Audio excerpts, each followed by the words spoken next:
As I was editing this video, I decided it needed a little bit better or more clear introduction. And so what we're doing here in this video is that we are going to give you a behind the scenes look at some of the research and development that we do here when we want to start producing a new part. In this case, we're going to produce this part in-house.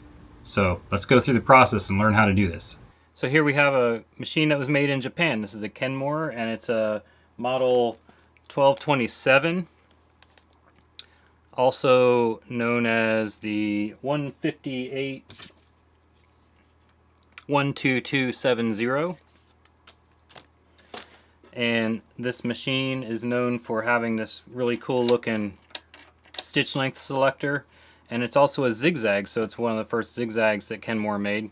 Very clean machine, very nice machine. This one's a survivor, except for one thing: the zigzag isn't working right. So for those of you that might know, I bought this machine knowing that it was broken because I want to fix this problem, and we are going to see if we can fix this problem today and maybe help fix this problem for a lot of people in the future. This machine has, I don't know, what do you call it, an Achilles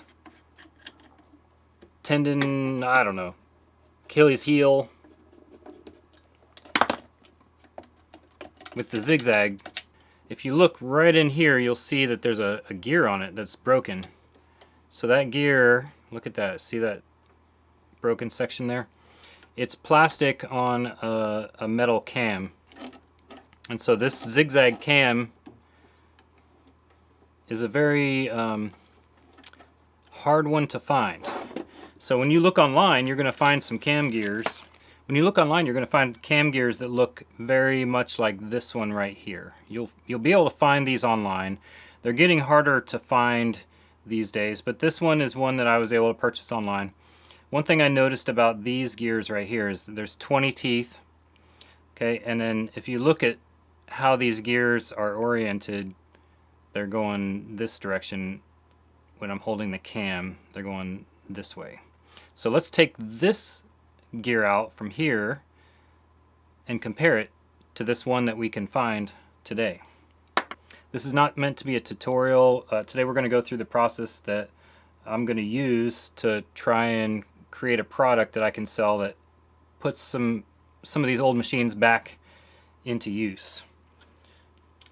And I say the word sell, I guess I don't need to be a salesman-y kind of like that. My idea here is I really want to save these machines. They're beautiful machines. These are very simple, elegant machines that people that use them love them. So there it is. This is what we're trying to get. So now when I look at the gear that you can purchase online, there's a few differences here, but look at the direction of the gear. Notice how it's the opposite direction. So that doesn't help us for one thing. And then another thing is, if you count the teeth, this one, the plastic one, has 22 teeth. The metal one here has 20. So then, of course, how it's oriented is not correct. I'm not sure if the shaft size in there is the same as the old one where you could just take it apart and use it, but it doesn't matter because this new one is not the same as this old one. And you can find websites that used to sell these, and you'll see them. In fact, let's take this apart and I'll show you what you will find. This is pretty easy. We're just taking a couple screws off here.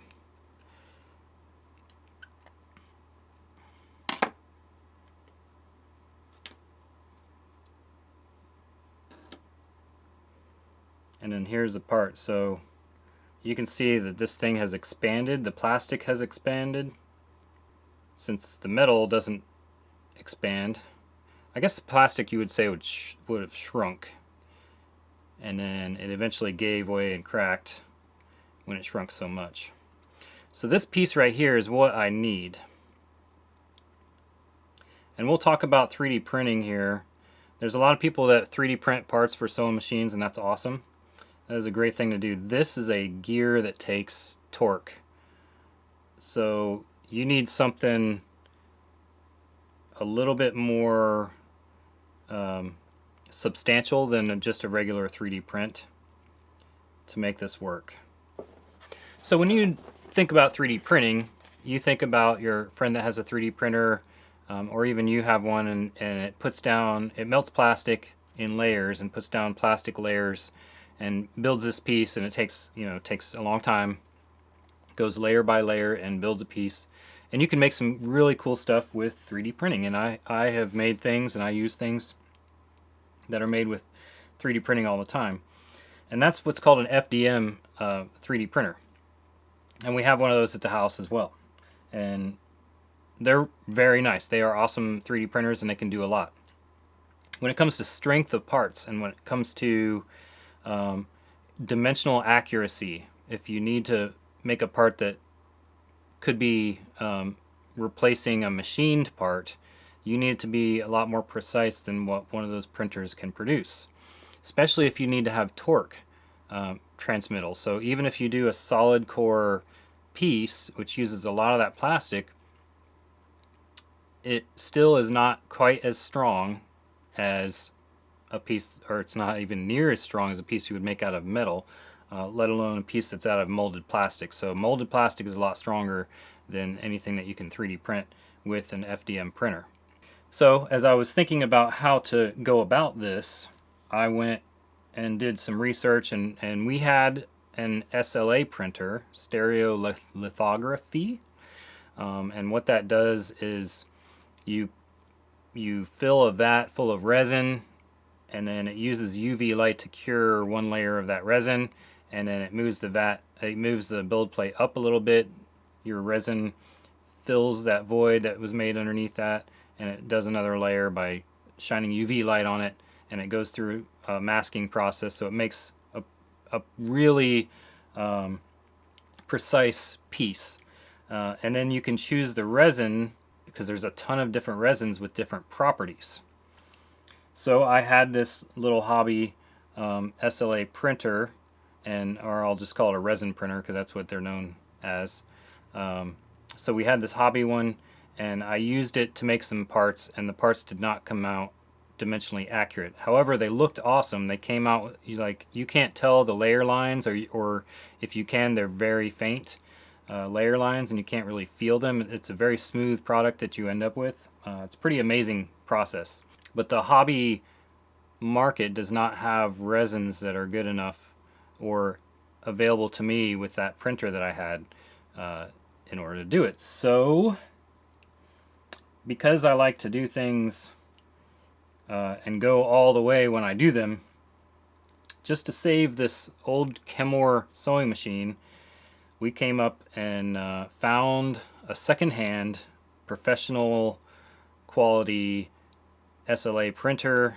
This resin printer is used to make things like dentures and aligners for teeth. There's a dental version of this printer. Mine's not the dental version, but it's the same, basically the same printer as used for that sort of thing. And the resins that they have available are meant to be used in an industrial setting. And they have, this is Formlabs is the name of the company.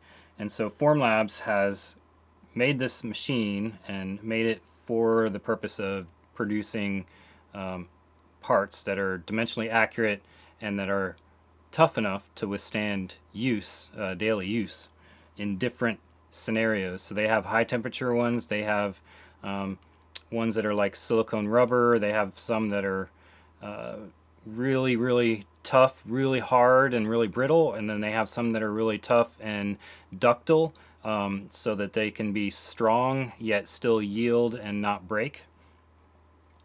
So they have all kinds of different properties, and to not make this a 3-hour long video, we're going to just talk about what I found. This resin called Tough 2000, and that's what we're going to test to see if it's good enough to make this part.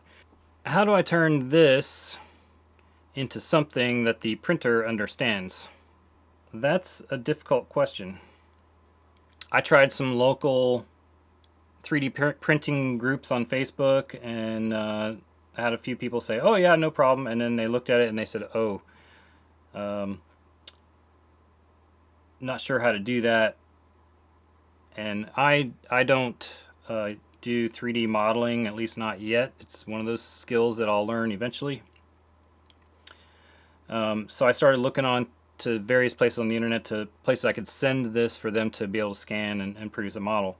But then I was talking about this one day, and I found someone who does this kind of modeling for a living. They also do 3D printing for a living. And I know this person, and I didn't want to bother this person with a small job like this when they do large jobs at work. And she said, honey, give me the part, I'll figure it out. So my wife does 3D modeling at work, and she does 3D printing in metal at work, which is another reason why I was able to get this nice printer, because she saw some, use for it as well for hobbyist type stuff, or maybe even work, who knows. Then came the trials. So you model something, you print it out, you try it, you see something's not right, So then we finally, she modeled it first. We tried that hobby printer that we have, and then that didn't work. So then we bought the nice printer, and then we went through 6 revisions, because each time you do this, you try, well, is it going to fit on here and turn like it should? You try measuring everything and making sure everything's good. And then the other issue that we found is how you orient the piece on the printer and how it prints is very important for dimensional accuracy. How you orient it, how many supports are there. So if you look at a piece here where we've supported it, and I haven't taken that piece off the supports yet. So the number of supports, where they're located, all this stuff is important. So we first started out with the draft. That's the lighter gray, the draft resin. So this is one where it's cheaper resin and it prints faster. So we started out with that, and then we went on to the Tough 2000, which is a much stronger, takes longer to print, longer to process and everything, but produces a much better looking part and a much smoother part. And then we have the first part that we are ready to actually test. So if you look at that, this one slides on there. It's got a little bit of a, that's a really good slide fit right there.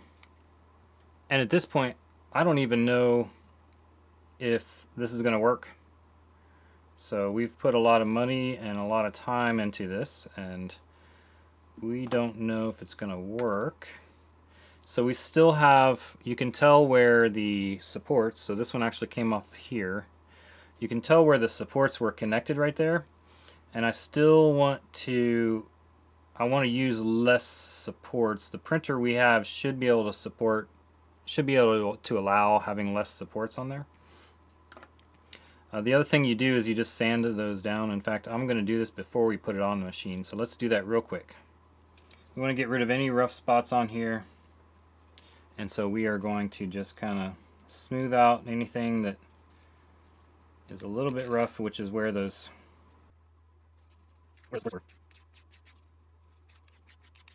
You like my sanding board specifically for 3D printing? What do you say we put this in the machine and see if it works?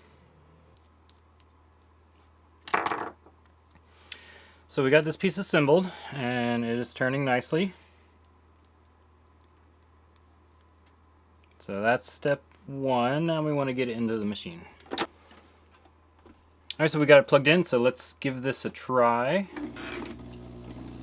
Oh, yeah.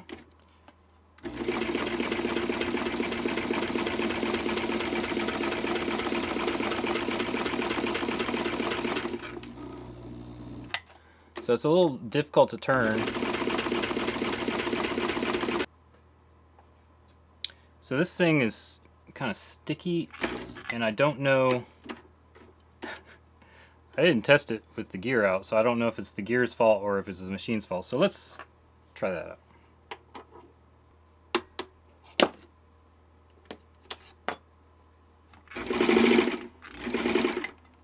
Okay.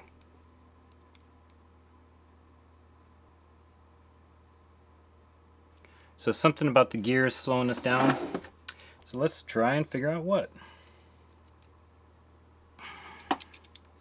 Right now when I'm doing some measurements, if I measure across the cam here, I'm getting 18.2 millimeters, somewhere in that range. And if you look at the old one, it was 18, like exactly almost. So that 0.2 millimeters could be important. Okay, a little bit sanding later, you can see what it looks like. Let's see how that works.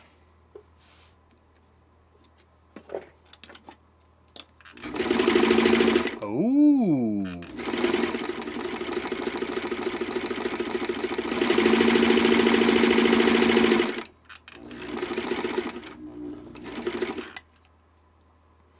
So our dimensions were a little tiny bit off. A little sandpaper, so that means we're going to have to do a little bit of changing on the 3D model. Ideally, I want to pull this off of the build plate, pull it out of these supports, and put it in a box and send it to you. But there's going to be some sanding, some post-processing there. I'm just trying to minimize how much of that we have to do. Now we need to try perfecting this part and maybe even trying a different resin in the next video. It's also going to be time to do a little bit of destructive testing, my favorite.